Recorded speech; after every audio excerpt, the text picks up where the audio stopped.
സലീം കുമാറും ഭാഗ്യരാജും അടക്കമുള്ള കലാകാരന്മാർ അടുത്തിടെയാണ് നമ്മെ വിട്ട് പിരിഞ്ഞത്.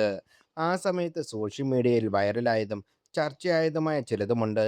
മരണപ്പെട്ടവരുടെ കുടുംബാംഗങ്ങളുടെ സ്വകാര്യത പരിഗണിക്കാതെ മൊബൈൽ ക്യാമറകളുമായി ദൃശ്യങ്ങൾ പകർത്താൻ എത്തുന്നവരുടെ തിക്കും തിരക്കും പതിവായിരിക്കുകയാണ് ഇപ്പോൾ. സലീം കുമാറിന്റെ സംസ്കാര ചടങ്ങിനെതിരെ മകൻ ചന്തു ഇത്തരക്കാരോട് പൊട്ടിത്തെറിച്ചത് വലിയ വാർത്തയായിരുന്നു. ഈ സംഭവത്തിൽ ചൂണ്ടിക്കാട്ടി നടി മഞ്ജു വാര്യർ നടത്തിയ പ്രതികരണം ഇപ്പോൾ ശ്രദ്ധ നേടുകയാണ്.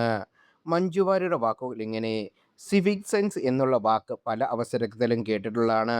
വാക്കിൽ ഉണ്ടെങ്കിൽ സമൂഹത്തിൽ അത് എത്രത്തോളം നടക്കുന്നുണ്ട് എന്നത് ചില അവസരങ്ങളിൽ ചിന്തിച്ചു പോകാറുണ്ട്. ഈ അടുത്ത് നമ്മൾ കണ്ട കുറച്ച് കാഴ്ചകളുണ്ട്. നമുക്കൊക്കെ പ്രിയപ്പെട്ട നടൻ സലീം കുമാർ ഈ അടുത്ത് നമ്മളെ വിട്ട് പിരിഞ്ഞിരുന്നു.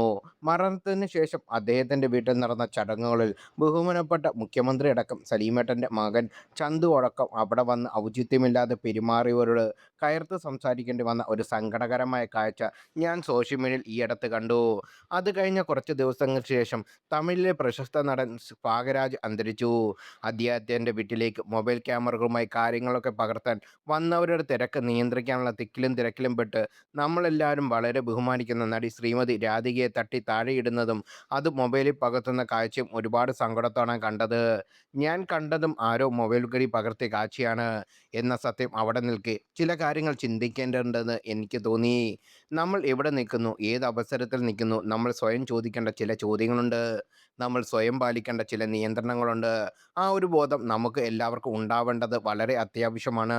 ജോലിയുടെ ഭാഗമായും അല്ലാതായും പലപ്പോഴും വിദേശങ്ങളിൽ സഞ്ചരിക്കാനുള്ള അവസരം ഉണ്ടായിട്ടുണ്ട്.